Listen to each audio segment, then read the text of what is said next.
আমাদেরকে হোয়াটসঅ্যাপে, মেসেঞ্জারে এবং কল করে অনেকে জিজ্ঞাসা করেন আমরা যদি আমাদের ফেসবুক পেজের মধ্যে বট দিয়ে লাইক ফলোয়ার নিয়ে আসি অথবা ওয়েবসাইট দিয়ে লাইক ফলোয়ার নিয়ে আসি অথবা ইনঅ্যাক্টিভ গ্রুপ থেকে আমরা আমাদের পেজের মধ্যে লাইক ফলোয়ার নিয়ে আসি, তাহলে কি আমাদের ফেসবুক পেজের কোনো ক্ষতি হবে কিনা, আর যদি হয় কেন ক্ষতি হবে একটু যদি বলতে। সো হ্যালো এভরিওয়ান, আসসালামু আলাইকুম, সোহাগ আছি আপনাদের সাথে। তো আজকের এই ভিডিওতে এই কোশ্চেনটারই অ্যান্সার দেওয়ার চেষ্টা করব। সো দেখেন, আপনি আপনার পেজের মধ্যে যে লাইক ফলোয়ার গুলো আনলেন সেগুলো যদি ইনঅ্যাক্টিভ হয়, সেগুলো যদি ফেক হয়, এগুলোর নানাবিধ ক্ষতি রয়েছে এবং অনেক সময় আপনার ফেসবুক পেজটা রেস্ট্রিক্ট হয়ে যেতে পারে। আপনি কষ্ট করে একটা বিজনেসটাকে দাঁড় করানোর চেষ্টা করছেন, তাহলে আপনি কেন একটা আনএথিক্যাল ওয়ে আপনি বেছে নেবেন আপনার পেজটাকে গ্রো করার জন্য? এটা আপনার পেজের জন্য যেমন ক্ষতিকর, আপনি যখন অ্যাড রান করবেন তার জন্য ক্ষতিকর। আমি বিস্তারিত বিষয়টাকে বলতে আসছি, আপনারা একটু মনোযোগ সহকারে দেখবেন, কারণ শেষে যে আমি পয়েন্টটা নিয়ে কথা বলবো ওইটা সবচেয়ে বেশি গুরুত্বপূর্ণ। সো প্রথম যে ক্ষতি দেখেন, একটা নতুন যখন ইউজার আপনার পেজে আসে সে হয়তোবা বুঝতে পারে না যে আপনার এই পেজে যে 10,000 লাইক ফলোয়ার আছে তারা কি অ্যাক্টিভ নাকি ইনঅ্যাক্টিভ, সে কিন্তু বুঝে না। কিন্তু যে কেউ যদি বুদ্ধিমান হয় সে কিন্তু ঠিকই বুঝে যায়। যেমন আপনি যখন পোস্ট করলেন, যদি আপনার পেজে 10-12 হাজার ফলোয়ার হয়, মিনিমাম তো 10-15-20 জন তো সেখানে লাইক, কমেন্ট বা কিছু একটা এঙ্গেজমেন্ট করবে। কিন্তু যেহেতু আপনি ফেক লাইক বা ফলোয়ার আপনার পেজের মধ্যে নিয়ে আসছেন, এখানে দেখবেন কোনো ধরনের এঙ্গেজমেন্ট নাই, কোনো কিছু নাই। যার কারণে ফেসবুক কি করে, যখনই আপনি পোস্ট করলেন তখন আপনার ওই ফেক ফলোয়ারদের কাছে কিন্তু কিছু অংশের কাছে আপনার ওই পোস্টটা দেয়। সো পাঠানোর পরে যখন তারা কোনো রকমের এঙ্গেজমেন্ট করে না, তখন কিন্তু আর সেটাকে সে আর ইমপ্রেশন দেয় না বা রিচ দেয় না।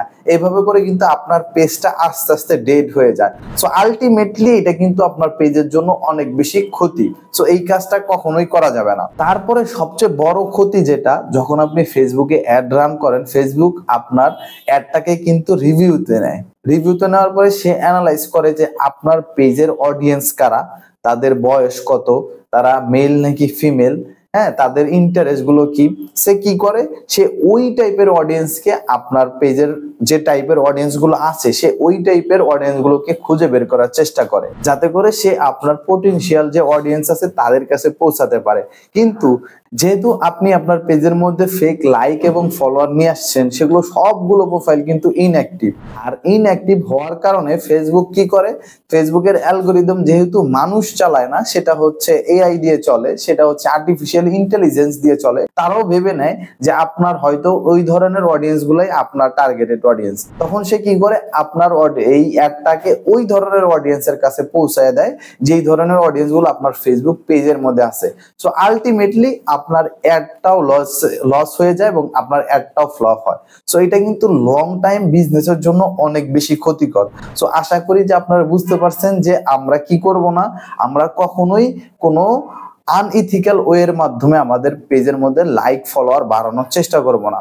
আপনি যদি আপনার পেজের মধ্যে লাইক ফলোয়ার বাড়াতেই চান, তাহলে আপনি ফেসবুকে ইথিক্যাল ওয়েতে অ্যাড রান করেন। অ্যাড রান করে অ্যাডের মাধ্যমে আপনি 500 ধরেন লাইক ফলোয়ার নিয়ে আসলেন, যেগুলো অ্যাক্টিভ। তারা কিন্তু আপনার পেজটার মধ্যে ইন্টারঅ্যাক্ট করবে, আপনার পেজটাকে লাইক করবে, ফলো করবে, এবং আপনি যখন পোস্ট করবেন তখন কিন্তু তাদের কাছে পৌঁছালে তারা কিন্তু আপনার পেজটার মধ্যে এঙ্গেজমেন্ট করবে। সো ওইটা কিন্তু অনেক বেশি লাভজনক। কিন্তু আপনি যদি লাইক ফলোয়ার ফেক নিয়ে আসেন, তখন কিন্তু আলটিমেটলি আপনার পেজের রিচের জন্য যেমন ক্ষতিকর, যখন আপনি অ্যাড রান করবেন পুরো অ্যাড কস্টটাই আপনার কিন্তু ভেস্তে যাবে। সো আশা করি যে আপনারা আপনাদের অ্যান্সারটা পেয়ে গেছেন, যে আমরা যদি আমাদের ফেসবুক পেজের মধ্যে ফেক লাইক ফলোয়ার নিয়ে আসি তাহলে আমাদের ক্ষতি হবে কিনা।